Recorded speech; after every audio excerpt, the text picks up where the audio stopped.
Hello viewers, welcome back to my channel. আশা করি সবাই ভালো আছেন। আজ আমি আপনাদের সামনে আবারও হাজির হলাম একটি নতুন রেসিপি নিয়ে। আমার আজকের রেসিপি হচ্ছে করমচার কাশ্মীরি আচার। তো যারা এখনও আমার চ্যানেলটি সাবস্ক্রাইব করেননি, এখনই সাবস্ক্রাইব করে ফেলুন। পাশে থাকা বেল আইকনেও ক্লিক করবেন আর লাইক কমেন্ট করতেও ভুলবেন না। আমি আজকে আচার তৈরির জন্য প্রথমেই নিয়েছি হাফ কেজি করমচা। করমচাগুলোকে আমি খুব ভালোভাবে ধুয়ে নিয়েছি।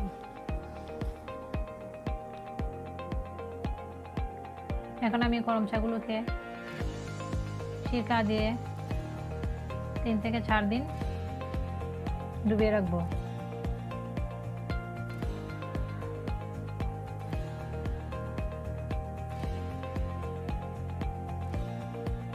তিন দিন পর করমচাগুলোর কালার চেঞ্জ হয়ে গেছে।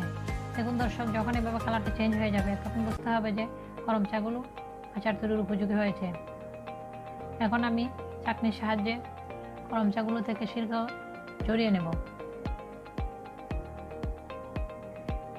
এই করমচা পড়লে বিশেষভাবে উপকারী। এর মধ্যে রয়েছে নানা ধরনের ভিটামিন, এটা আমরা সকলেই কম বেশি জানি। এখানে আমি নিয়েছি 2 চা চামচ পরিমাণ আদা কুচি, 2 চা চামচ পরিমাণ রসুন কুচি, আর নিয়েছি 2টা শুকনো মরিচ। আমি একটার বিচি ফেলে দিয়েছি আর একটার বিচি রেখে দিয়েছি। আপনারা ইচ্ছা করলে 2টোর বিচি ফেলে দিতে পারেন। এখন আমি এগুলো করমচার মধ্যে দিয়ে দিচ্ছি।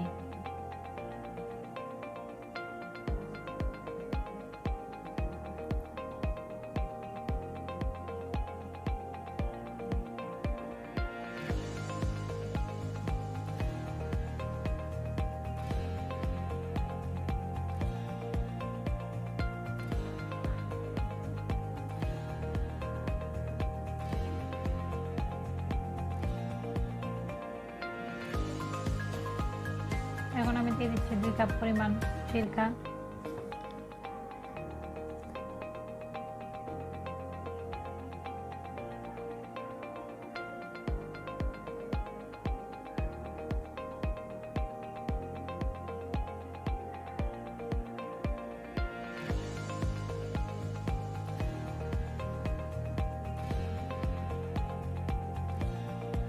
দিয়ে দিচ্ছি হাফ কেজি চিনি।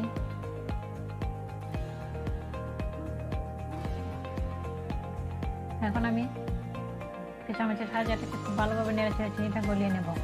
একটা কথা অবশ্যই মনে রাখবেন, যতটুকু সিরকা থাকবে ততটুকুই চিনি দিতে হবে। আমার এখানে আমি হাফ কেজি করমচা নিয়েছি, তাই হাফ কেজি চিনি দিয়েছি।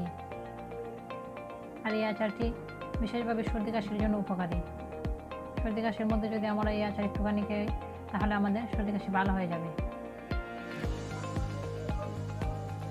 যতক্ষণ পর্যন্ত চিনিটা না গলবে ততক্ষণ পর্যন্ত খুব ভালোভাবে নাড়তে হবে। এখন আমি চুলাতে একটি প্যান বসিয়ে তার মধ্যে করমচাগুলো দিয়ে দিয়েছি। এখন আমি ঘড়ি দেখে 15 মিনিট করমচাগুলোকে জাল করব।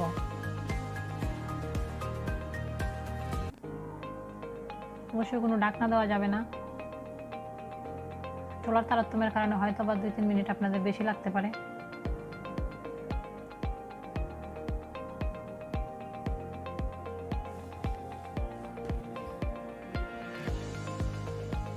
একটু নেড়ে দিয়ে দিচ্ছি, আবারও একটু নেড়ে ছেড়ে দিচ্ছি।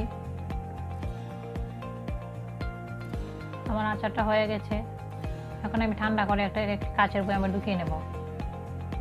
তো দর্শক, আমার রেসিপিটি যদি ভালো লেগে থাকে অবশ্যই আমার চ্যানেলটিকে সাবস্ক্রাইব করবেন। আর সবাই ভালো থাকবেন।